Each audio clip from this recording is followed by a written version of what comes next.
నమస్తే welcome to news review this is Balaram ఈరోజు డిస్కషన్లోకి వెళ్ళడానికి ముందు వార్తాపత్రికలో వచ్చిన ప్రధాన అంశాలు ఏంటో చూద్దాం.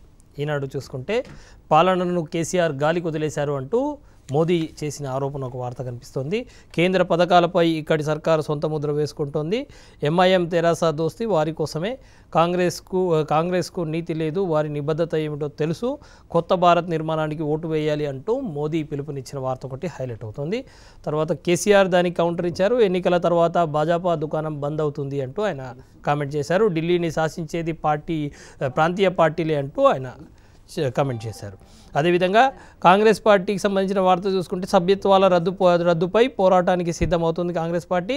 ఎమ్మెల్యేలను ప్రలోభపెట్టి తెరాసలో చేర్చుకున్నారు. తొలుత స్పీకర్కు అనర్హత పిటిషన్, రాజకీయంగా న్యాయపరంగా కూడా ముందుకు తీర్మానం ఇచ్చిన కాంగ్రెస్ శాసనసభాపక్షం అంటూ ఒక వార్త హైలైట్ అవుతుంది. నిజామాబాద్లో భారీ ఈవీఎంలు సమీకరణ కోసం ప్రత్యేక బృందం, బ్యాలెటా ఈవీఎం పద్ధత, అధికారులు మల్లగుల్లాలు, క్షేత్రస్థాయిలో పరిస్థితులపై నివేదిక కోరిన కేంద్ర ఎన్నికల సంఘం అన్న వార్త హైలైట్ అవుతుంది. అదేవిధంగా 50% వీవీప్యాట్ స్లిప్ల లెక్కింపు సాధ్యం కాదు అంటూ ఎన్నికల సంఘం సుప్రీంకోర్టు ముందు అఫిడవిట్ దాఖలు చేసిన పరిస్థితి కనబడుతుంది. అలా లెక్కించాలంటే 6 రోజుల సమయం పడుతుంది. సుప్రీంకోర్టులో కేంద్ర ఎన్నికల సంఘం అఫిడవిట్ అన్న వార్త హైలైట్ అవుతుంది. ఆంధ్రజ్యోతి చూద్దాం. ఆంధ్రజ్యోతిలో ప్రధానంగా తెలంగాణలో జ్యోతిష్కుల పాలన సాగుతోందంటూ మోదీ కామెంట్ చేశారు.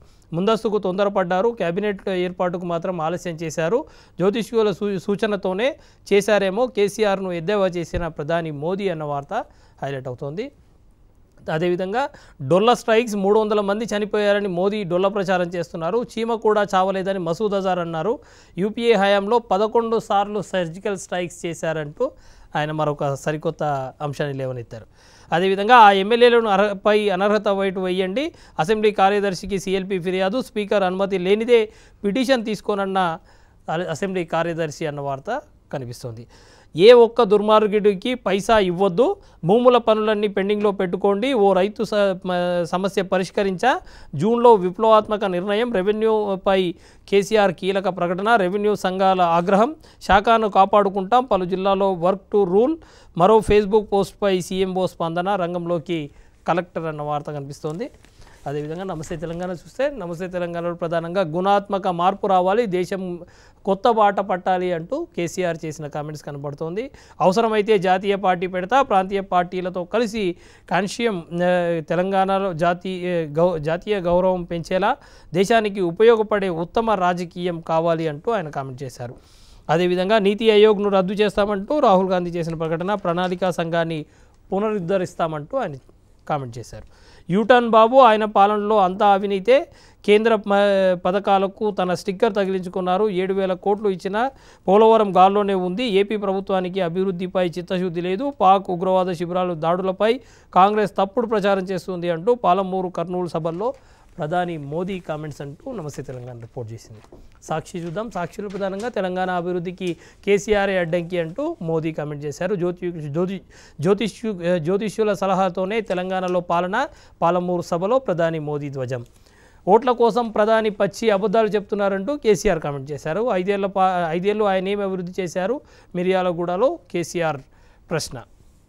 ఏపీ సర్కారుకు హైకోర్టులో ఎదురుదెబ్బ, ఇంటెలిజెన్స్ ఐజీ ఏబీ వెంకటేశ్వరరావు బదిలీ ఉత్తర్వుల సమర్థన, ఈసీ ఉత్తర్వుల్లో జోక్యం చేసుకోవడానికి నిరాకరణ, హైకోర్టు మధ్యంతర ఉత్తర్వులు, ప్రభుత్వ అనుబంధ పిటిషన్ కొట్టివేత. నవ తెలంగాణ చూద్దాం. ప్రధానంగా మాటల తూటాలు, జ్యోతిష్కుడి సూచనలతోనే కేసీఆర్ పాలన అంటూ మోడీ అంటే ఆయన చెప్పేవన్నీ అబద్ధాలే అంటూ కేసీఆర్ కామెంట్ చేశారు. మా ఆదేశాలని కూడా ఉల్లంఘిస్తారా అంటూ సుప్రీంకోర్టు నిన్న ఎన్నికల సంఘాన్ని ప్రశ్నించింది. ఎన్నికల్లో అభ్యర్థుల నేర చరిత్రపై ఎందుకు వెల్లడించలేదు, కేంద్రంతో పాటు ఈసీకి సుప్రీంకోర్టు నోటీసులు ఇచ్చింది. ఎల్బీ స్టేడియం సభకు కేసీఆర్ డుమ్మా, జనం తక్కువ రావడంతోనే కేసీఆర్ నిర్ణయం అన్న వార్త కనిపిస్తోంది. ధన ప్రవాహం, హవాలా తరహాలో రవాణా, హైదరాబాద్లోనే పెద్ద మొత్తంలో స్వాధీనం, ఖర్చుకు వెనకాడని అభ్యర్థులు అన్న వార్త హైలైట్. వెలుగు చూద్దాం. వెలుగులో ప్రధానంగా జోష్యాల కేసీఆర్ అంటూ మోదీ చేసిన కామెంట్, జ్యోతిష్యులు ఏది చెప్తే అదే చేస్తారు, మహబూబ్ నగర్ సభలో మోదీ విమర్శ, వాళ్ళు చెప్పినందుకే ముందస్తుకు వెళ్లారు, రాష్ట్ర కేబినెట్ ఏర్పాటు ఆలస్యము, అందుకే తెలంగాణలో బాగుపడింది కొడుకు బిడ్డ అల్లుడే అంటూ ఆయన కామెంట్ చేశారు. అబద్ధాల మోడీ ఓట్ల రాజకీయాల కోసం పచ్చి అవాస్తవాలను మాట్లాడుతున్నారంటూ కేసీఆర్ కామెంట్ చేశారు. జనం లేక కేసీఆర్ సభ హైదరాబాద్లో రద్దు, గ్రేటర్ మంత్రులు ఎమ్మెల్యేలపై సీఎం ఆగ్రహం, ప్రగతి భవన్కు పిలిపించుకొని క్లాస్ పీకిన వార్త హైలైట్ అవుతుంది. నోరు జారొద్దు, మంత్రులు ముఖ్య నేతలకు ప్రగతి భవన్ హెచ్చరిక, పార్టీకి నష్టం కలిగించేలా మాట్లాడొద్దు, ప్రత్యర్థులకు విమర్శించే అవకాశం ఇవ్వద్దు, ప్రచారంలో స్పీడ్ పెంచండి అంటూ కామెంట్ చేశారు. ఈసీ విధుల్లో జోక్యం చేసుకోలేం, ఏపీ ఐఏఎస్ల బదిలీకి సంబంధించి హైకోర్టు నిర్ణయం. అందరిపైన అవినీతి ముద్ర వేస్తారా, సీఎం వ్యాఖ్యలపై రెవెన్యూ సంఘాల ఆగ్రహం, సిఎస్ను కలిసి వినతిపత్రం సమర్పించిన రెవెన్యూ ఉద్యోగ సంఘాల నేతలు. విజయక్రాంతి చూద్దాం. ప్రధానంగా నీరవ్ మోడీకి నో బెయిల్, వెస్ట్మినిస్టర్ కోర్టులో వాదనలకు ఈడీ సిద్ధం, 3 పాస్పోర్ట్లు అక్రమంగా కలిగి ఉన్న నీరవ్ మోడీ అన్న వార్త కనిపిస్తోంది.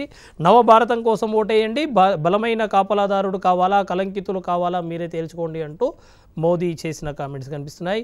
కాంగ్రెస్ మేనిఫెస్టోలో ప్రజాగలం, 5 ఏళ్ల కాలంలో ఉద్యోగాల కల్పనకు మోదీ చేసింది శూన్యం, వ్యవసాయ, విద్య, వైద్య రంగాలకు తాము పెద్దపీట వేస్తామంటూ రాహుల్ చేసిన కామెంట్స్ కనిపిస్తున్నాయి.